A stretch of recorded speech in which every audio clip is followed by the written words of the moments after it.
Alright, straight in.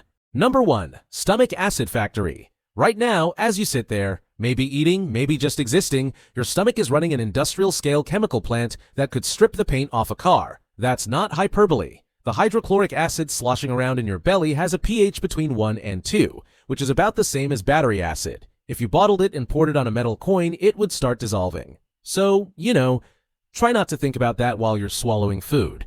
Your stomach's parietal cells pump out this acid using a proton pump, a molecular machine so committed to its job, it's basically the world's smallest factory worker. Why so intense?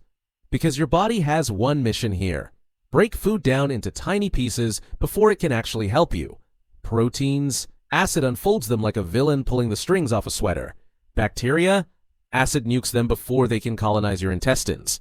And here's the fun part, your stomach is making this acid constantly, even when you're not eating, just in case you might eat. But it's not eating you alive thanks to a slimy protective coating of mucus on your stomach lining, which is basically the safety helmet for your digestive tract. Without it, every meal would be a demolition derby between acid and flesh, and spoiler alert, you would lose. Number 2. Endogenous opiate production.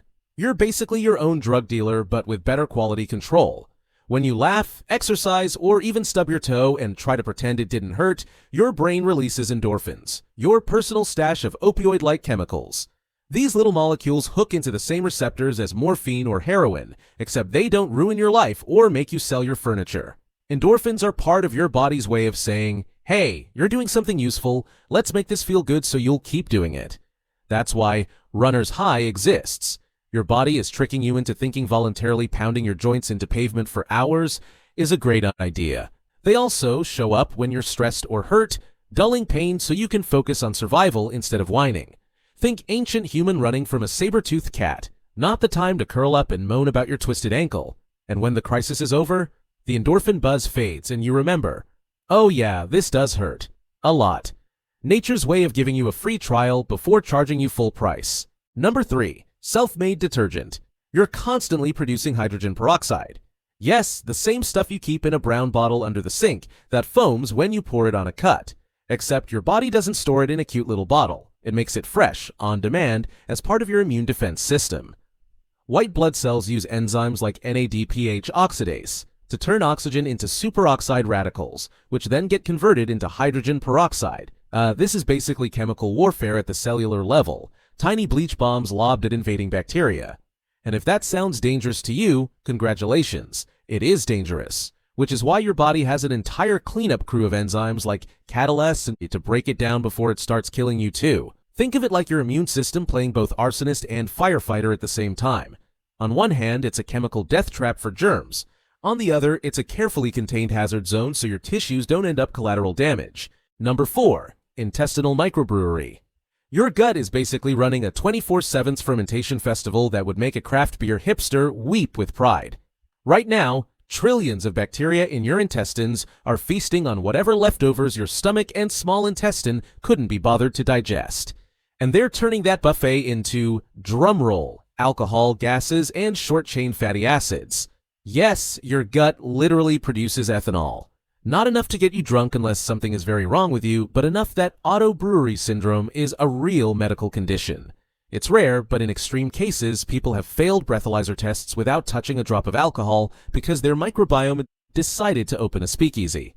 But before you picture your intestines as a cozy bar with tiny stools and jazz music, remember this brewing process also creates methane and hydrogen gas, aka farts.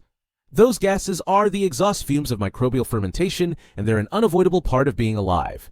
Your gut doesn't care about social embarrassment. It cares about keeping the microbiome happy.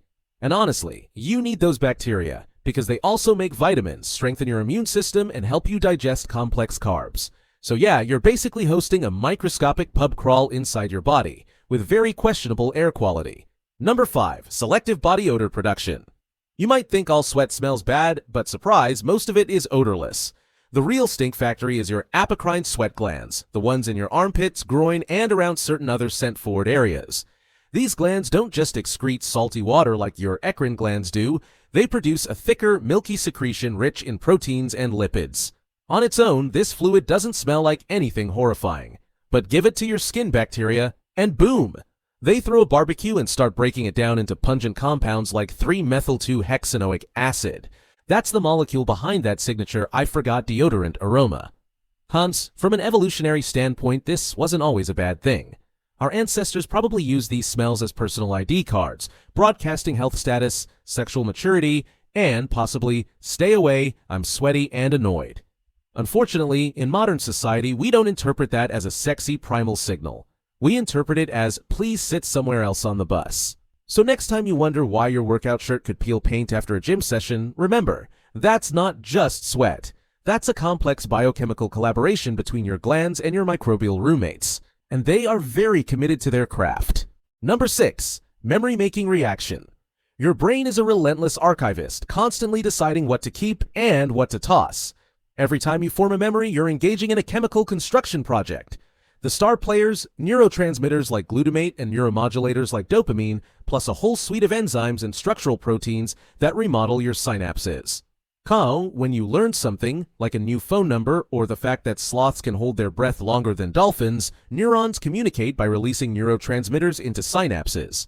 This triggers a cascade of reactions. Calcium floods in, protein kinases activate, and genes in the cell nucleus fire up to make new proteins. These proteins physically change the shape and strength of synaptic connections, a process called long-term potentiation. In plain English, your brain literally rewires itself, so the next time you need that memory, it's easier to find. It's like adding a shortcut on your desktop, except instead of clicking an icon, you just think. The wild part is, every meaningful conversation, every embarrassing high school moment, every single piece of trivia you know, all of it exists because a bunch of chemical switches flipped in your neurons and decided, yeah, we're keeping this one. Number 7. Controlled tear factory.